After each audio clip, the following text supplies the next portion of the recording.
Magic nights എന്ന് പറയുന്നത് രാജ്യത്തെ പ്രൊട്ടക്ട് ചെയ്യുന്ന 9 സ്ക്വാഡുകളാണ്.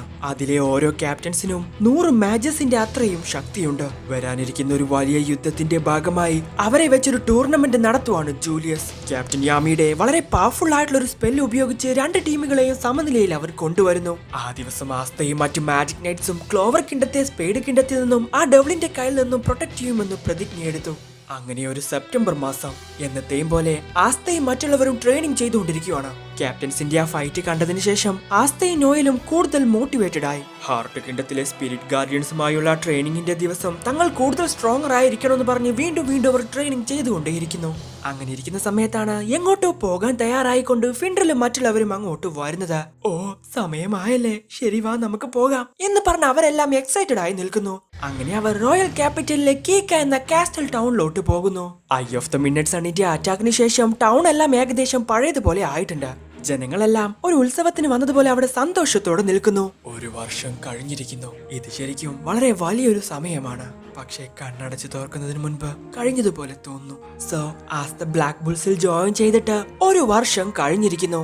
ഇപ്പൊ അവിടെ നടക്കുന്നത് മാജിക് നൈറ്റ്സ് എൻട്രൻസ് എക്സാം ആണ്. ഒരു മാജിക് നൈറ്റ് ആവാൻ ആഗ്രഹിക്കുന്ന എല്ലാവരും ആ എക്സാമിൽ പങ്കെടുക്കാൻ അങ്ങോട്ട് എത്തിയിട്ടുണ്ട്. പക്ഷെ ഐ ഓഫ് ദ മിഡ്നൈറ്റ് സണ്ണിന്റെ അറ്റാക്ക് കാരണം മുൻ വർഷത്തേതിനേക്കാൾ മാജിക് നൈറ്റ് ആവാൻ ആഗ്രഹിക്കുന്ന ആളുകളുടെ എണ്ണം വളരെ കുറവായിരുന്നു. ശരി, നിങ്ങൾ എന്ത് വേണമെങ്കിലും ഇവിടെ ചെയ്തോ, പക്ഷെ അതിൽ തലയിടാൻ നിൽക്കരുത് എന്ന് പറഞ്ഞ് യാമി അവിടെ നിന്നും പോകുന്നു. ഹേയ് നോയൽ, നിനക്കൊരു കാര്യം അറിയോ? ഒരു വർഷം മുൻപ് അവരുടെ സ്ഥാനത്ത് ഞാനായിരുന്നു. അതെ, ആ കൂട്ടത്തിൽ നിന്നും ആരെങ്കിലും നമ്മളുടെ ജൂനിയർ ആയി മാറിയേക്കും എന്ന് നോയൽ പറയുന്ന സമയത്താണ് ഒരുപാട് ആന്റിബേർഡ്സ് ആസ്തയ്ക്ക് നേരെ വരുന്നത്.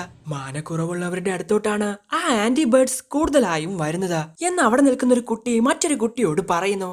അപ്പോഴാണ് പക്ഷികൾ ഓടിക്കുന്ന ആസ്തയെ അവർ കാണുന്നത്. ഹേയ്, ഈ ഒരു കൂട്ടം കിളികൾ നിങ്ങളെ ഓടിക്കുന്നുണ്ടെങ്കിൽ നിങ്ങളുടെ കയ്യിൽ എത്രത്തോളം മാനം ഉണ്ടാവും എന്ന് പറഞ്ഞ് അവർ ചിരിച്ചുകൊണ്ടിരിക്കുന്നു. ഈ സ്റ്റുപ്പിഡ് സ്റ്റാർ എന്താണ് ഈ കാണിക്കുന്നത് എന്ന് പറഞ്ഞ് നോയൽ അത് നോക്കിക്കൊണ്ട് നിൽക്കുന്നു. അപ്പോഴാണ് നോസിൽ അങ്ങോട്ട് വരുന്നത്. ഹേയ് നോയൽ, നീയും വന്നിട്ടുണ്ടോ?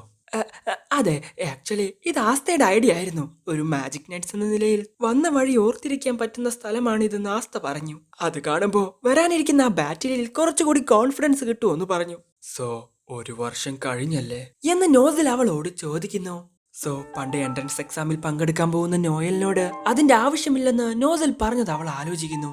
വെറുതെ ആവശ്യമില്ലാത്ത കാര്യങ്ങളൊന്നും ചെയ്യാൻ നിൽക്കരുത്. നീ ജനിച്ചത് തന്നെ ഒരാവശ്യവും ഇല്ലാതെയാണ് എന്ന് നോസിൽ അന്ന് അവളോട് പറഞ്ഞിട്ടുണ്ടായിരുന്നു. എന്നാ അതെല്ലാം നോസിലിന് അവളോടുള്ള ദയ കാരണമായിരുന്നു. ഒരു ബാറ്റിൽ ഫീൽഡിലോട്ട് അവൾ പോകുന്നത് നോസിലിന് ഇഷ്ടമല്ലായിരുന്നു. നീ എന്താ ഈ ആലോചിക്കുന്ന? അല്ല, അന്ന് നീ എന്നെ എന്തിനാ ബ്ലാക്ക് ബുൾസിലാക്കിയതെന്ന് എനിക്ക് എത്ര ആലോചിച്ചിട്ടും മനസ്സിലായിരുന്നില്ല. പക്ഷെ ഇപ്പോ ഞാൻ നിന്നോട് വേണം നന്ദി പറയാൻ. എനിക്കിപ്പോ വളരെ പ്രിയപ്പെട്ട ഫാമിലിയും സുഹൃത്തുക്കളും ഉണ്ട്. ഈ ലോകത്തിന് വേണ്ടി ഒരിക്കലും തോറ്റു കൊടുക്കാൻ സാധിക്കാത്തൊരു എക്സ്പീരിയൻസ് എനിക്ക് കിട്ടി. നീ ഇപ്പോ ഒരുപാട് മെച്ചൂറായി നോയൽ. നിനക്കിനിയും നിന്റെ അമ്മയെ പോലെ ഒരുപാട് മുന്നോട്ട് പോകാൻ സാധിക്കും എന്ന് ചിന്തിച്ച് നോസിൽ അവിടെ നിന്നും പോകുന്നു. പിന്നീട് നമ്മൾ കാണുന്നത് എൻട്രൻസ് എക്സാമിൽ പങ്കെടുക്കാമെന്നവരെ കാണാൻ വരുന്ന മാജിക് നൈറ്റ്സ് ക്യാപ്റ്റൻസിനെയാണ്. എല്ലാവരെയും ഒരേ സമയത്ത് കണ്ട് ജനങ്ങളെല്ലാം വളരെ എക്സൈറ്റഡ് ആയി നിൽക്കുന്ന സമയത്താണ് ഗോൾഡൻ ടൗണിന്റെ ക്യാപ്റ്റൻ വില്യം വാൻജൻസ് അങ്ങോട്ട് വരുന്നത്. എപ്പോഴത്തെയും പോലെ magic knights entrance exam conduct ചെയ്യുന്നത് വില്യമാണ്. First of all, eye of the midnight സണ്ണിന്റെ ആ അറ്റാക്കിന് ശേഷവും നിങ്ങൾ ഒരു മാജിക് നൈറ്റ് ആവാൻ ആഗ്രഹിക്കുന്നുണ്ടെങ്കിൽ തീർച്ചയായിട്ടും അത് വളരെ നല്ലൊരു കാര്യമാണ്. നിങ്ങൾ ഓരോരുത്തരും എത്രത്തോളം പവർഫുൾ ആണെന്ന് നമുക്ക് നോക്കാം എന്ന് പറഞ്ഞ് എൻട്രൻസ് എക്സാം അവർ സ്റ്റാർട്ട് ചെയ്യുന്നു. സോ അവരുടെ കഴിവെന്താണെന്ന് അറിയാൻ വേണ്ടി അവർക്ക് കൊടുക്കുന്നത് ഒരു മാജിക് ബ്രൂമാണ്. ഇത് കണ്ട് ആസ്തയ്ക്ക് പഴയ കാര്യങ്ങളെല്ലാം ഓർമ്മ വരുന്നു. ആസ്ത, അന്ന് നിനക്ക് പറക്കാൻ സാധിക്കാതെ ഓരോ മണ്ടത്തരങ്ങൾ കാണിച്ചു കൂട്ടിയത് നിനക്ക് ഓർമ്മയുണ്ടോ? പറക്കാൻ മാത്രമല്ല, യാതൊരു വിധത്തിലുള്ള മാനയും നിന്റെ കയ്യിൽ ഉണ്ടായിരുന്നില്ല. അതുകൊണ്ട് നീ അതിൽ പരാജയപ്പെടുമെന്ന് ഞാൻ വിചാരിച്ചിരുന്നു. പക്ഷേ എല്ലാവരെയും ഞെട്ടിച്ചുകൊണ്ട് ക്യാപ്റ്റൻ യാമി നിന്നെ തെരഞ്ഞെടുത്തു. എത്ര പരിക്ക് പറ്റിയാലും വേദന സഹിച്ചാലും നീ ഒരിക്കലും പിന്മാറില്ലായിരുന്നു. അതുകൊണ്ട് ക്യാപ്റ്റൻ യാമി നിന്നെ അംഗീകരിച്ചു. നിന്റെ ലിമിറ്റിനെ നീ പുഷ് ചെയ്തുകൊണ്ടേയിരുന്നു. അങ്ങനെ എല്ലാത്തിനെയും നീ മറികടന്നു എന്ന് നോയൽ അവനോട് പറയുന്നു. അപ്പോഴാണ് അവൾ അവനെ പറ്റി പുകഴ്ത്തിയാണ് സംസാരിക്കുന്നതെന്ന് അവൾക്ക് മനസ്സിലാകുന്നത്. വെയിറ്റ്, അത്രയൊന്നുമില്ല, ഞാൻ വെറുതെ പറഞ്ഞതാ. താങ്ക് യു നോയൽ, നീയും അത്ര മോശമൊന്നും ആയിരുന്നില്ല. നിന്റെ കയ്യിൽ ഒരുപാട് മാനായുണ്ട്. ഓരോ സ്പെല്ലും എങ്ങനെയൊക്കെ ഉപയോഗിക്കാമെന്ന് നീ പഠിച്ചുകൊണ്ടേയിരിക്കും. ആ വാട്ടർ ക്ലോത്തും സൂപ്പറാ. ക്ലോത്ത് അല്ല, വാൾക്കറി ആർമർ. ആ അതെന്നെ, ഞാൻ പറഞ്ഞത് നിനക്ക് മനസ്സിലായില്ലേ? എനിവേ, നമ്മൾ ഒരുപാട് കഷ്ടപ്പെട്ടത് കൊണ്ടാ ഇന്ന് ഇപ്പൊ ഇവിടെ വന്ന് നിൽക്കുന്നത്. തീർച്ചയായിട്ടും നമുക്ക് സങ്കല്പിക്കാൻ പോലും സാധിക്കാത്ത ഒരുപാട് കഷ്ടപ്പാടിലൂടെ ഇനിയും കടന്നു പോകേണ്ടി വരും. ശരിയാണ്, പക്ഷെ നമ്മളുടെ കൂടെ ക്യാപ്റ്റൻസും മറ്റു പവർഫുൾ മാജിക് നൈറ്റ്സും ഉണ്ട്. ഇപ്പോ ഇതാ പുതിയ ആളുകൾ വരാൻ പോകുന്നു. എന്തൊക്കെ സംഭവിച്ചാലും ആളുകളെ തീർച്ചയായും നമ്മൾ പ്രൊട്ടക്ട് ചെയ്തിരിക്കും.